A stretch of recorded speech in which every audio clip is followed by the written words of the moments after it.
하나님 말씀 함께 보겠습니다. 하나님 말씀은 빌립보서 1장 12절에서 17절 말씀까지입니다. 빌립보서 1장 12절 17절.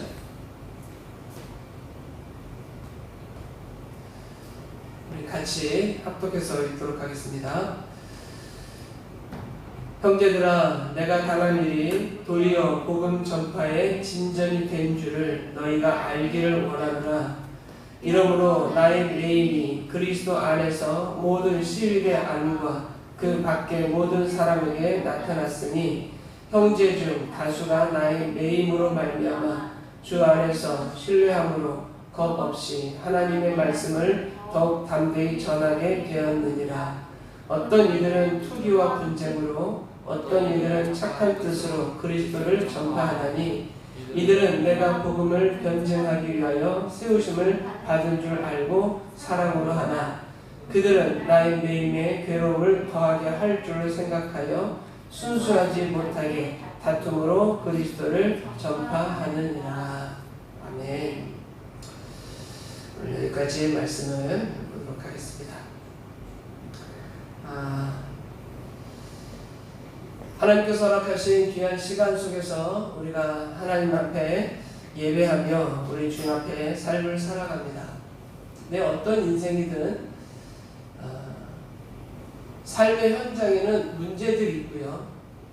그 문제 앞에서 그 문제를 어떻게 풀어갈까, 그 문제를 어떻게 해결해 갈까 하는 그런 고민들이 다 있을 겁니다.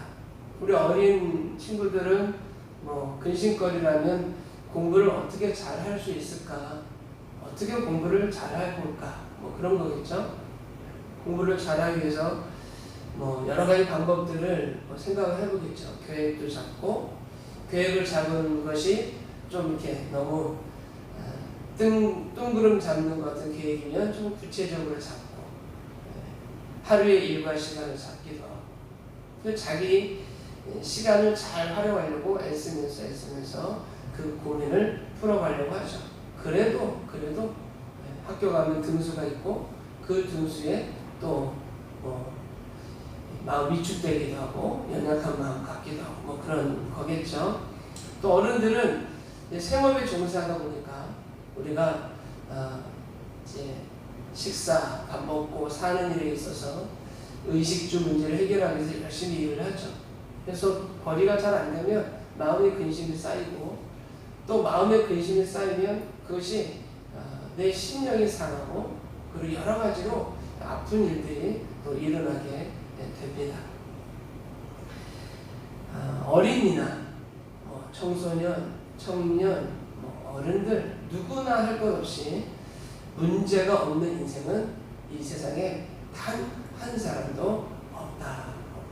다 있다.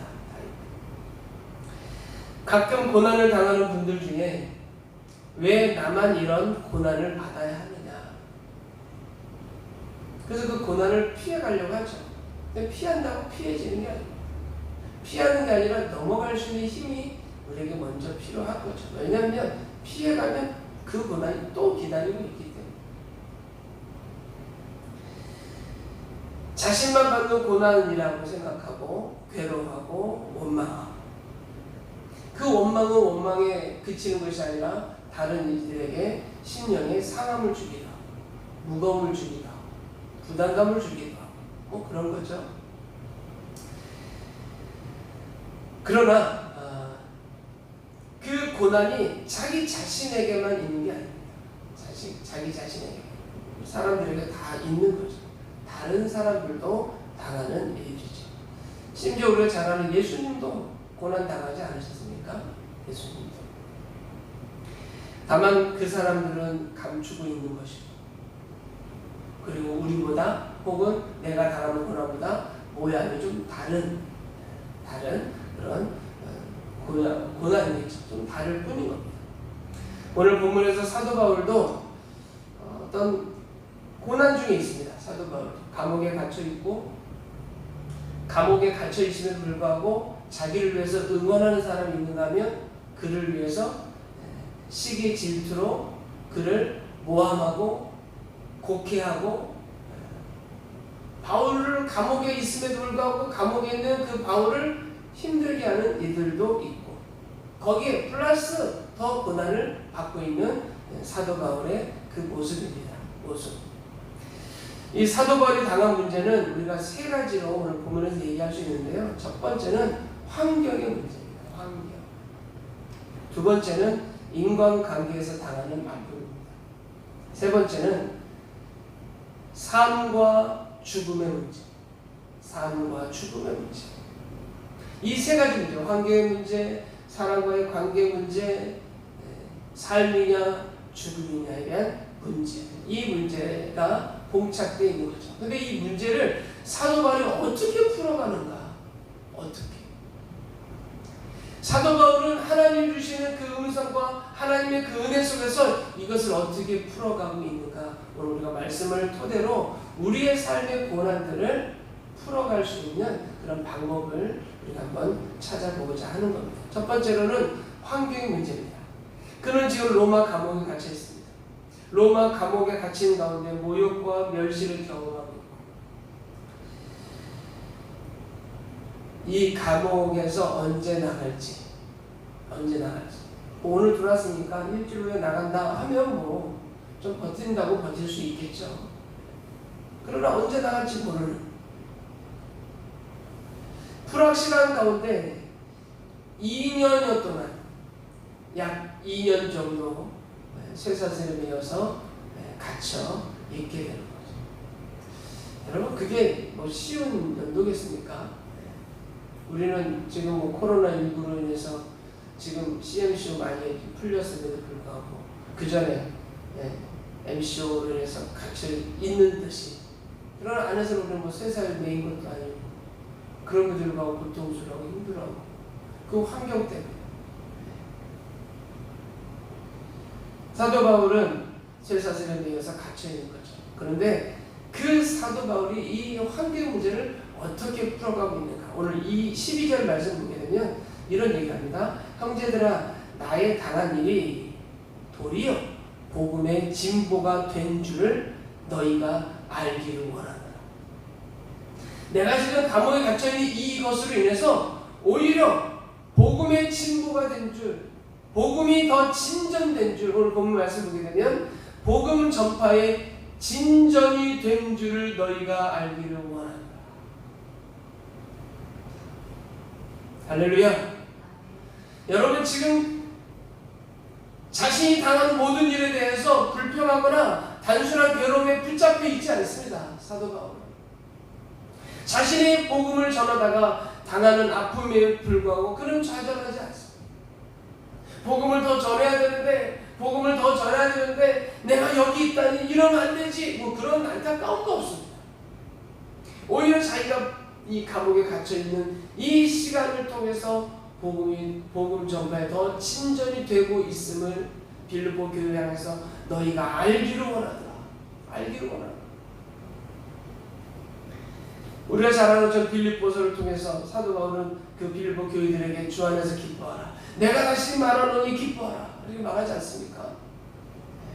도무지 기쁨을 가질 수 없는 사도 바울. 그러나 바울보다 더 기뻐해야 될 그들 가운데 그들을 향해서 기뻐하라고 말하고 있는 사도 바울. 오늘 본문 12절 당한 일이 도리어 복음의 진전. 예전 성경에는 복음의 진보라고 했는데요. 이 진보라는 것은 나무를 찍어가면서 전진한다는 뜻을 가지고 있습니다. 나무를 찍고 또 찍고 그러면서 전진해 나간다. 사도 바울은 자신의 감옥 생활이 복음을 전하는데 정지되거나 후퇴된 것이 아니고 도리어 진보, 전진, 진전되었다라고 그는 말하고 있는 거죠. 여러분 우리 크리스찬들은 내가 당하는 어려움과 고난을 통해서 더 예수 그리스도의 복음이 증거되는 그런 은혜를 보기를 그 은혜를 보시기를 간절히 소망합니다. 여러분 진전, 진보의 반대는 뭘까요? 퇴보입니다. 퇴보. 절대 퇴보해서는 안 돼요. 환경의 어려움 때문에 예수 그리스도의 복음을 전하는 것이 예수 그리스도의 복음이 퇴보가 되면 안 되죠. 점점 나아져야 되죠. 나아져요. 비록 고난이 오고 환난이 와도 그것으로 퇴보하면 안 되는 겁니다. 환난이 닥쳐와도 슬픔이 몰려와도 나는 찬송할 수 있다네. 일어서리라 예수의 이름으로, 일어나리라 주의 은혜로. 오히려 바울처럼 그것으로 인하여 도리어 진보가 이루어지길 간절히 소망합니다. 절대 퇴보하지 않기를. 지금의 시간을 보내면서 우리 행복한 교회 성도들 신앙이 절대 퇴보하지 않기를. 고난 속에서 복음은 더 진보해야 됩니다. 신앙은 더 올라가야 됩니다. 더 간절해야 되고 더 하나님 만나 뵙기를 소망하고. 히브리서 10장 38절에 오직 나의 의인은 믿음으로 말미암아 살리라.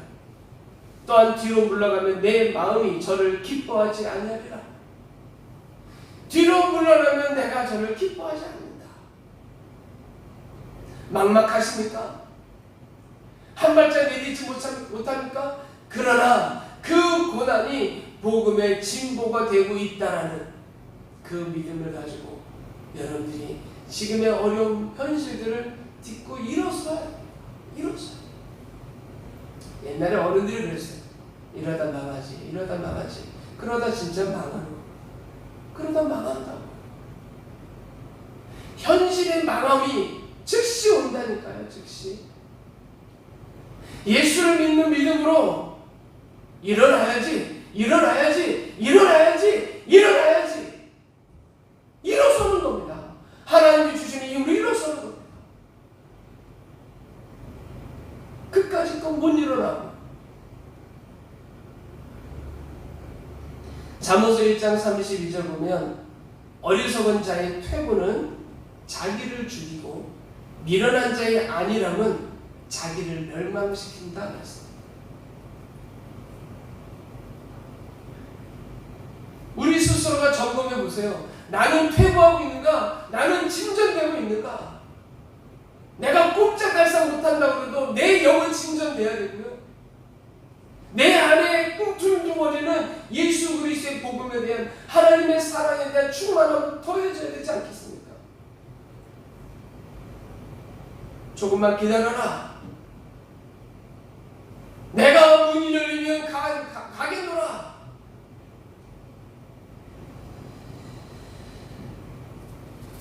우리의 신앙은 진전되어야 됩니다. 앞에 있는 장애물 없는 인생이 하나도 없다고요. 다 장애물을 가지고 있습니다. 그러나 그 장애물들을 거둬버릴 수 있는 힘이 있으면 더 좋고, 거둬버리지 못한다면 뛰어넘을 수 있는 그런 은혜가 있기를. 뛰어넘을 수 있는. 그래서 오늘 말씀 제목처럼 복음의 진보가 여러분의 신앙이 점점 더 성숙해지고 성장해가는 그런 신앙이 있기를 간절히 소망합니다. 사도 바울은 디모데전서 4장 15절에 이렇게 말씀했습니다. 이 모든 일에 전심전력하여 너의 진보를 모든 사람에게 나타나게 하라. 전심전력해서 너의 진보를 모든 사람에게 나타나게 하라. 우리는 하나님의 사랑 덧입고 살아가는 겁니다. 하나님의 사랑으로 살아가는 것. 하나님의 사랑으로 우리가 일어나는 것. 하나님의 사랑으로 우리가 일어서고 하나님의 사랑으로 우리가 삶을 살아가는 것. 어려우면 어려울수록 나를 향한 하나님의 사랑이 여러분의 심령 가운데 그냥 뻥튀기 소다를 넣어가지고 빵이 부풀어 오듯이 막 부풀어 올랐으면 좋겠어요. 부풀어 올랐으면 좋겠어요. 찬송가 중에 하나님 말씀 참 귀하다. 그 중에 날 사랑한다는 말 참 좋다. 성경 66권 전체가 하나님 우리를 얼마만큼 사랑하고 있는지를 아주 다이나믹하게 보여주는 거 아닙니까? 아주 다이나믹하게.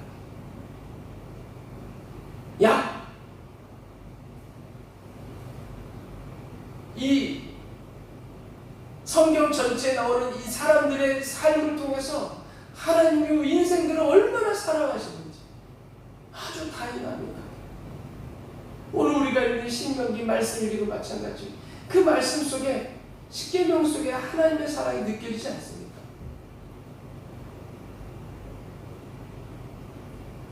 그 하나님의 사랑을 우리가 날마다 풍성히 할 수 있는 좋은 기회. 그래서 신앙이 점점 더 성장해 나가기를 간절히 소망합니다. 우리의 당한 일이 그것이 실패이든 질병이든 그것이 어떤 아픔, 어떤 괴로운 일이든 이 모든 당한 일이 도리어 전진되어지는, 진전되어지는 신앙, 복음의 진보가 있는 그런 신앙이 되시길. 우리는 우리 좋지 못한 환경에 고난이 와도 그것으로 인하여 신앙이 퇴보가 있어서는 안 됩니다. 오히려 성숙과 복음의 확장이 우리 가운데 있기를 소망합니다. 여러분 성장합시다. 그리고 우리가 진보합시다. 나의 신앙생활에 어떤 장애물이 가져와도, 장애물이 놓여도 그것을 극복하고 넘어서는 정말 멋진 사람. 온실 속에 자란 사람이 화초가 멋있는 게 아니라요, 비바람 맞고 폭풍 울고 눈보라치고 그 가운데도 피어나는 꽃, 그 가운데도 자기의 열매를 맺는 그 나무가 멋스러운. 두 번째는 인간 문제입니다. 인간관계 문제입니다. 사람과의 관계 문제. 오늘 17절 보게 되면 이런 말씀합니다. 그들은 나의 매임에 괴로움을 더하게 할 줄로 생각하여. 그죠? 지금 매여 있단 말이죠. 감옥에 갇혀 있단 말이죠, 사도 바울이. 그런데 그 감옥에 갇혀 있는 바울의 괴로움을 더하게 할 줄 생각해서 순수하지 못하게 다툼으로 그리스도를 전파한다. 묘하죠? 예수를 전해요. 그리스도를 전해요. 그런데 갇혀있는 사도 바울에게 기쁨이 아니라 그 사도 바울을 괴롭게 하기 위해서, 그 괴로움을 더하기 위해서, 즉 여기서는 순수하지 못하다는 표현을 쓰고 있어요. 순수하지 못한 모습으로, 이거 뭐예요? 다툼으로. 그 앞절 15절 보면 시기와 질투라고 나오는데, 시기와 질투, 다툼으로 그리스도를 전파한다. 바울을 시기하는 무리들이 있었던 겁니다. 바울을 질투하는 성도들이 있었던 거죠. 그들은 바울이 가짜 사도라고 헛소문을 내고 그를 음해하려는 말들을 퍼뜨리는 사람들입니다. 그가 감옥에 있는 동안에 그는 너무나 억울한 일을 당하고 있는 거죠. 자신은 그렇지 않은데 다른 사람들이 바울을 음해하고 시기에 질투하고 그를 더 힘들게 하는 거죠. 왜 그럴까요? 관계에서 오는 아픔이겠죠. 서로의 관계를 가지고 살아갈 때 오해로 인해서 문제를 발생시킬 때가 종종 우리 가운데 있는 겁니다. 또한 시기 질투로 자신을 괴롭힐 때도 분명 우리 가운데 있는 것이고요. 보세요. 18절에 사도 바울이 뭐라고 말하는가? 그러면 무엇이냐? 거칠애로 하나, 참으로 하나. 거칠애라는 게 뭐예요? 아니, 모양만 내는 거예요. 모양만. 거칠애로 하나, 참으로 하나. 지금 뭘 한다는 거예요? 복음을 전하는 거죠. 무슨 방도로 하든지 전파되는 것은 그리스도니 이로써 나는 기뻐하고 또한 기뻐하리라. 할렐루야. 시기 질투, 사도 바울을 음해하고 모함하고 그러면서 사도 바울보다 더 신앙이 좋은 것처럼 교회 안에서, 빌립보 교회 안에서 복음을 전하려고 시기 질투 싸우면서 복음을 전한단 말이죠. 그걸 바라보는 사도 바울이 갖는 마음입니다. 순수하지 못하다는 거죠. 그런데도 그들이 그리스도를 전파하고 있는 것으로 인해서 나는 내가 모함 받아도, 내가 음해를 당해도 나는 기쁘다. 그래도 그네들이 예수 그리스도의 복음을 전하려고 애쓰는 거 아닌가. 사도 바울은 그렇게 보고 있는 거죠. 시기의 질투로 복음을 전하라고 얘기하는 건 아닙니다. 사도 바울이 그 자신의 어려움을 어떻게 극복하고 있는지를 말씀하고 어떻게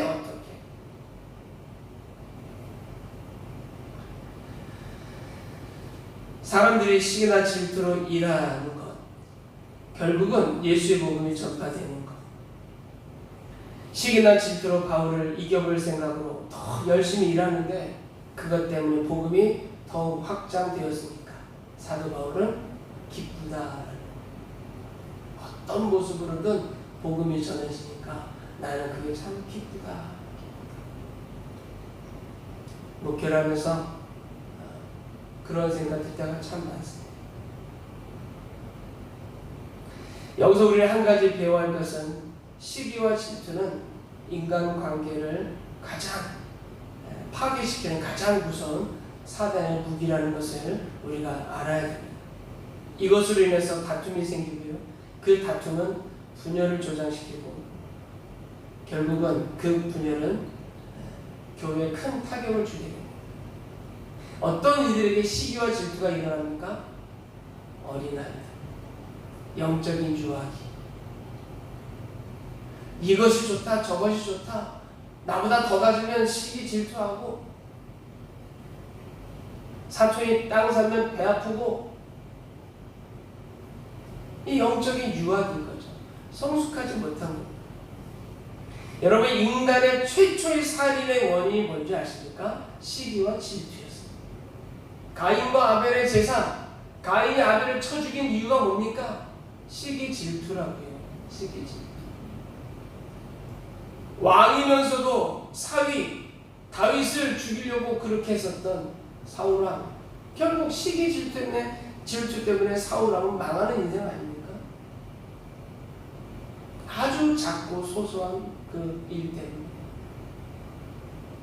영적 유아기를 경험한 이들에 대한 신뢰들은 성경에 잘 기록되어 있습니다. 마찬가지로 빌립보 교회에도 그런 무리들이 있었던 거죠. 세 번째로는 삶과 죽음의 문제입니다. 오늘 1장, 빌립보서 1장 23절, 우리 읽진 않았지만 거기 보게 되면 내가 그 둘 사이에 끼었으니 차라리 세상을 떠나서 그리스도와 함께 있는 것이 훨씬 더 좋은 일이라. 그렇게 하고 싶구나. 사도 바울은 빨리 이 세상을 떠났으면 좋겠다라고 먹었던 사람이 사도 바울입니다. 그러나 하나님이 나에게 남겨진 육체적 삶이 있기 때문에 이 육체적 삶을 오직 복음을 전하는 일로 내가 나의 인생을 마무리하겠노라. 그 마음을 가졌던 것이 사도 바울이죠. 오늘 빌립보 1장 23절에 둘 사이에 끼었다는 게 뭡니까? 둘 사이에 사느냐 죽느냐 문제가 그에게 있다는 거죠. 사느냐 죽느냐 문제가. 프랑스의 계몽주의 학자요 무신론자인 볼테르는 임종이 가까이 오자 그 부인에게 이렇게 말을 했다고 합니다. 나는 하나님과 사람에게 버림을 받았소. 내 생명이 6개월만 연장된다면 나는 내게 있어서 가장 가치 있다고 생각되는 것들의 절반을 내놓겠어. 나는 이제 그만 두렵고 떨리는 지옥으로 가게 되었어. 당신도 가게 될지는 모르고. 그리고는 임종대는 이렇게 부르짖었다고 합니다. 그리스도여 나를 도와주소서. 영국의 회의론자 토마스 홈즈는 그의 일생을 마감하는 순간에 이렇게 탄식했다고 합니다. 하루만이라도 더 살고 싶다. 나는 내 앞에 다가오고 있는 저 세상이 무섭다. 저 세상을 조금이라도 들여다볼 수 있는 구멍이라도 있었으면 좋겠다. 나는 무엇인지도 모르나 이 마지막 어둠 속으로 그냥 덥석 들어가는 것 같다. 사도 바울이 가지고 있는 이 삶에 대한 것과 죽음에 대한 문제와 전혀 다른 식견을 가진, 그리고 그 죽음을 맞이한 사람들의 이야기입니다. 사도 바울은 이렇게 얘기합니다. 빌립보서 1장 20절 21절을 보게 되면 나의 간절한 기대와 소망을 따라 아무 일이든지 부끄러워하지 아니하고 지금도 전과 같이 온전히 담대하여 살든지 죽든지 내 몸에서 그리스도가 존귀하게 되게 하려 하나니. 내가 살든지 죽든지 오직 예수 그리스도가 존귀하게 되기를 원한다. 21절 이는 내게 사는 것이 그리스도니 죽는 것도 유익하니. 로마서에서는 뭐라고 말합니까? 내가 사나 죽으나 오직 내가 주의 것이다. 다르죠?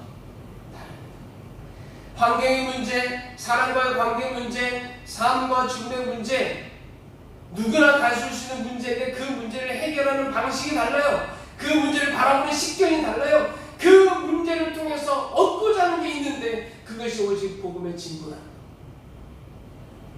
예수 그리스도가 존귀하게 되기를 소망하는 그 간절한 마음. 이유가 뭘까요? 그분이 내 생명을 붙들고 있기 때문에. 그분이 내 생명을 붙들고 있기 때문에.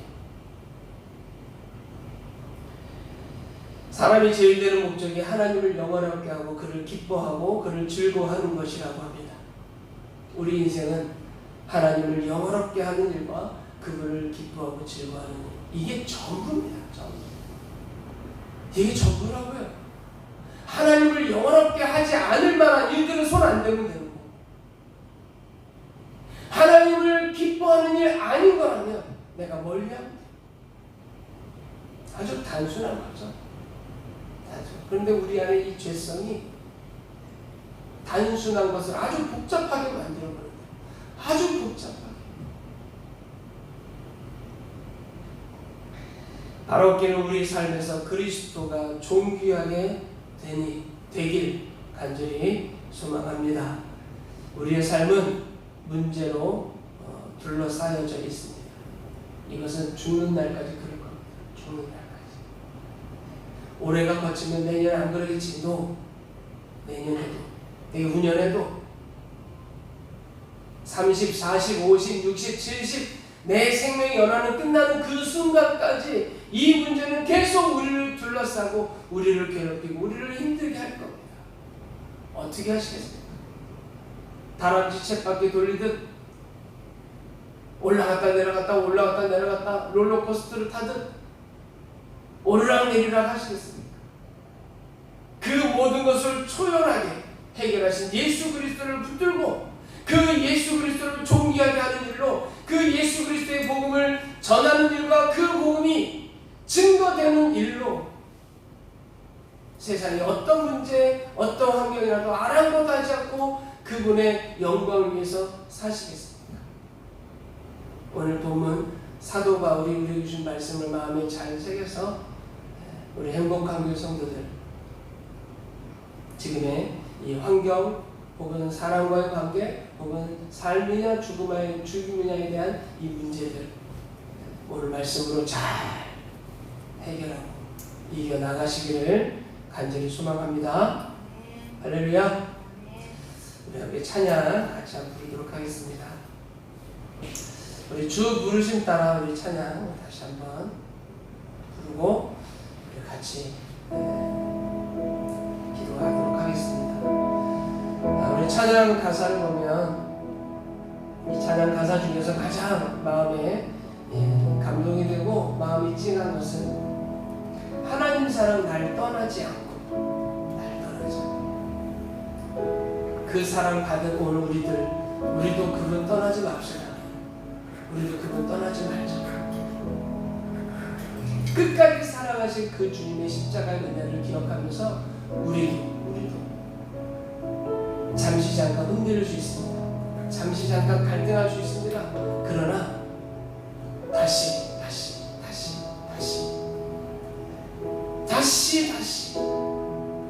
출애굽 상황에 주어진 율법이 40년 광야를 지나면서 다 깨진 듯 보였지만 신명기를 통해서 모세가 다시 리바이벌 하지 않습니까? 다시 하나님 말씀 붙들고 일어서는 그런 은혜가 있길 소망합니다. 그래서 이후로는 이와 같은 일이 다가와도 넉넉하게 주님 붙들고 이겨나갈 수 있는 그런 은혜가 있기를 소망합니다. 우리 함께 찬양합니다.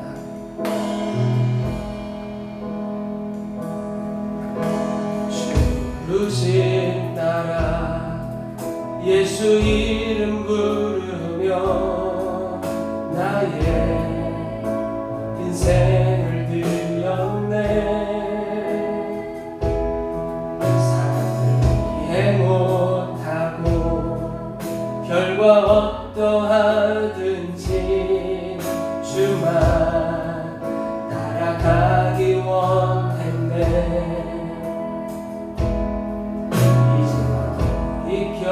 보니 그저 부끄러울 뿐 모두 다 주의 은혜라.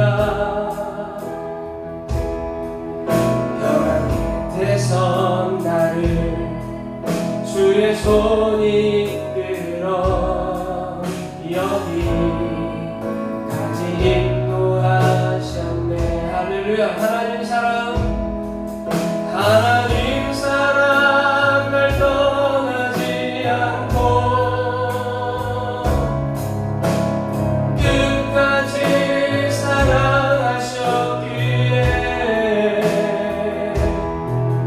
오직 예수와 십자가만 바라보면서 나의 생명도 아낌없이 드리기 원해. 하나님 사랑, 하나님 사랑 날 떠나지 않고 끝까지 사랑하셨기에 오직 예수와 십자가만 바라보면서 나의 생명도 아낌없이 드리기 원해.